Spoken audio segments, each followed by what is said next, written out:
Welcome to the Tesla Economist. Please hit the thumbs up and don't forget to subscribe.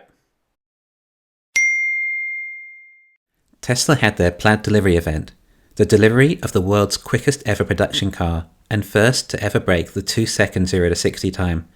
Only it happens to be a large family sedan rather than a lightweight hypercar. Okay, I'm sure you all saw the event and know the details, so I just wanted to go over it and see if we could read between the lines and see what other information we might be able to infer from what we've been told. Elon says that the car has an all-new battery pack. In my opinion, this was potentially the most important part of the event. The new Model S uses a new battery pack. Why would Tesla move over to a new battery pack? It doesn't seem to look too much like the structural pack we saw on Battery Day, but that structural pack was designed to fit in with the modular front and rear castings for the Model Y, so if this is a structural battery pack, perhaps it would have to be designed more so around the previous battery pack of the Model S to fit in with the current design. I mean, if it was structural, then we probably would have been told, I would have thought. The question is then, why are they using a new battery pack? Is there a chance that they have 4680 batteries inside? Is it too much information to give away too soon? It would have been one of the biggest deals I can think of for the company. Tesla have created a new electric motor for the Model S. Elon says you can pick this motor up with your hands, so I would guess it weighs under 40 pounds. I think the old motors weighed about 70 pounds, so these new ones are around half the weight. Given the new Model S weighs less than the older version, therefore would the lighter motor account for some of the weight saving? Except that of course the Plaid uses 3 motors instead of 2, so despite them being significantly lighter, if you're using 50% more, then the weight saving is not substantial, perhaps only about 40 pounds total. I mean, these electric motors are amazing. They go up to 20,000 RPM, which is crazy, and just another way that Tesla dominate. You see, Tesla managed to beat every other manufacturer on range and performance, partly because Tesla has better batteries, but even when the competitors use the same batteries, Tesla still beat them with their other technology, such as their electric motors. And this electric motor appears to be another leap ahead in technology for the company. I'm not sure if they'll be used in other Tesla models, or if they're just for high-performance versions. Either way, it goes to show how Tesla are continually innovating and still finding ways to significantly reduce weight, even still these days, which just make it that much harder again for those playing catch-up. But the issue is, you can't catch up to something that's moving faster than you. It simply is not physically possible. Yet so many people fail to realise this. Why do people think that other businesses with much less experience and resources seem to think that it's possible for them to catch up with Tesla?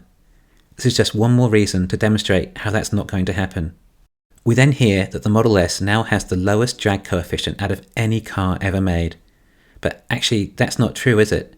Mercedes announced that their EQS actually has the world's best drag coefficient. Mercedes EQS has a drag coefficient of 0.20, and the Tesla Model S comes in at 0.208.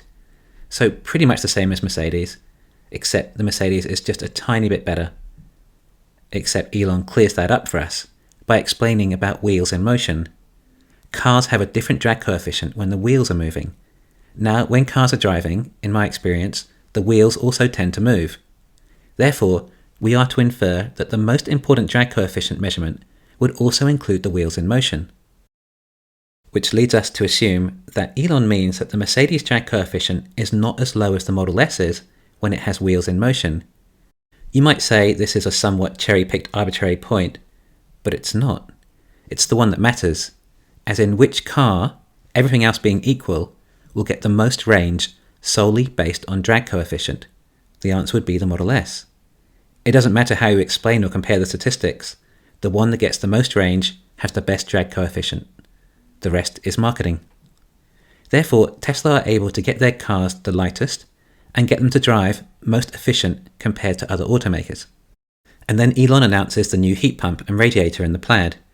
Now, what's so important about this, aside from the extra range in colder climates, is that now you can continually do drag races and you will not lose any performance. Before, after a while, the 0 to 60 time would start to dwindle, unlike the Porsche Taycan that could continually bring its A-game to every drag race. And that was the feature Porsche were most proud of against the Tesla. Yeah, well, Porsche no longer have that feature unique to themselves. Oh yeah, not to mention how much faster the Plaid is now than every single Porsche ever. So the two features that the competition were proud to beat Tesla on, the Mercedes with its drag coefficient, and Porsche with its drag racing, are now no longer something for the competition to brag about. I guess now all Tesla need is some swanky orange stitching, and then the Audi e-tron is out of ideas to market themselves against Tesla too. But none of them can come close to Tesla's safety. As Elon points out, Tesla is faster than any Porsche and safer than any Volvo. Hey, that sounds like something I said last week. How Tesla is safer than any Volvo and faster than any Ferrari. Elon, are you listening to me too? Elon says something that is kind of cool. All input is error. In other words, anything you have to make the car do is an error. The car should intuitively know what to do. This is a great first principles way of looking at car features and functionality. Rather than perhaps Mercedes, looking at the car and thinking, how can we improve the steering for the driver? Tesla look at it as, how can we reduce the level of steering required for the driver, or remove it completely? This was brought up explaining how there are no more steering stalks, and the car will know whether you want to go forwards or reverse. Of course, the state-of-the-art infotainment available in the Model S is second to none, but if cars become more used in autopilot, then in-car entertainment will become important. Of course, Tesla is so far ahead in this vision, they're already preparing the cars for great entertainment. Really, no other car comes remotely close. Looking at the power curve though, it just goes to show truly how impressive the Plaid is over the previous versions of Model S. Personally, I think this is a really big deal. Not the fact that it has so much power, as impressive as that is, but the fact it has so much more power than the 2019 performance. We're talking a step change here. How did Tesla achieve that? Seriously, this is a lot more power, yet we have a weight difference of 175 less pounds from last year's Model S performance. Some of this weight can be attributed to the lighter motors, but remember not much, as the Plaid has 3 motors instead of 2. A lot of people thought they might be using gigapresses, and the weight saving could be attributed to die-cast molds, but that doesn't appear to be the case. Therefore, we can only assume the other major place of where weight saving has occurred is in this new battery pack. The Plaid battery pack is able to create 1024 horsepower compared to 778 horsepower from the performance. About 250 more horsepower, or over 30% more horsepower. Now, just imagine if a new Ferrari is launched and they announce it has 30% more horsepower than last year's version. This is an incredible amount of power to jump from last year's version. Whilst the Plaid batteries only generate slightly more range than the performance, the fact they're able to get to 60 under 2 seconds is a big deal compared to the 2.3 seconds from the performance model, yet with a lighter weight battery. Now, the P100D battery pack weighed around 1,377 pounds. If we have a weight saving of perhaps 50 pounds from the new motor and other enhancements, then that would leave a weight saving of around 125 pounds in the batteries, almost about 10%. So we have 1,377 pounds generating 778 horsepower, i.e. 0.65 horsepower per pound of battery for the P100D.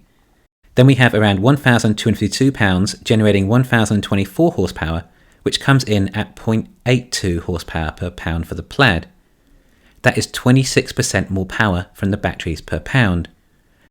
Granted, the new motors might also help with efficiency, along with other items, but still, there is no denying that it looks like we've had some major changes at the battery level. I don't think Tesla could have reached this level of efficiency with the 18650 batteries. It's just too big an improvement. Elon was very coy about the battery pack and didn't go into any details on it. He quickly moved on to the new motors and went into more details about those. In other words, he has deliberately missed talking about the batteries. Is it possible they have gone with the 4680 form? Is Elon avoiding mentioning it in order to sandbag the company so competitors don't realize just how far they got with the 4680 batteries? Or are Tesla trying to avoid mentioning 4680s because they're behind on their deadlines? If it was the latter, then would it matter? Everyone was pretty much expecting the 18650 batteries anyway. It wouldn't have been a massive disappointment if they had said they'd used 18650s. And if they had been using 18650, then they might have liked to tell us how they're getting so much more performance than previously, but they didn't. It doesn't stop there either. The weight difference is 322 pounds from the previous long-range version to the new long-range version, and the new version has slightly longer range, but 0 to 60 time 0.6 seconds faster. So previous long-range version, If the battery weighs 1,377 pounds, we now have a difference of perhaps 280 pounds after the weight saving of the motor, assuming that the long-range version also uses these new motors and they're not exclusive to Plaid.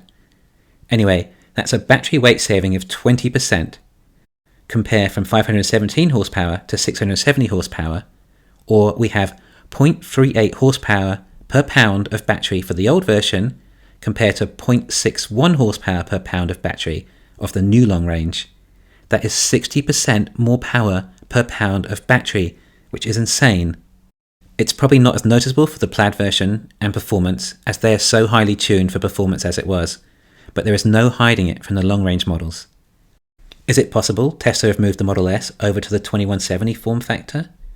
If the new Model S long-range battery pack weighs around 1,100 pounds, then that's not far off the Model 3 Performance battery pack weighing at 1,060 pounds.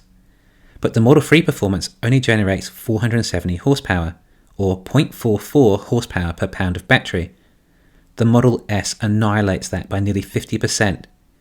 We're also comparing 82 kilowatt-hour battery from the Model 3 with an 100 kilowatt-hour battery from the Model S, weighing about the same weight.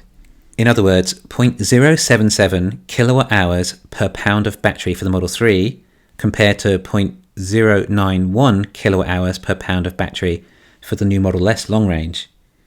In other words, 18% more output per weight. Therefore, I'm not ruling out the fact Tesla are using the 4680 batteries yet. Elon said they will be at 1,000 units a week by next quarter, implying a run rate of approximately 500 megawatt hours a month, or 6 gigawatt hours a year, which should be enough for the Kato Road battery factory to more than cover, even if Tesla double that level with the Model X again. So there is still a chance that Tesla are using 4680s. If it's not 4680s, then there must have been some sort of major battery improvement, except it feels like too big an improvement, other than it being 4680 batteries. Let me know how you think Tesla has reduced so much weight in the comments below, and what chance you think it's the 4680 batteries. Thanks for listening, please hit the thumbs up and don't forget to subscribe.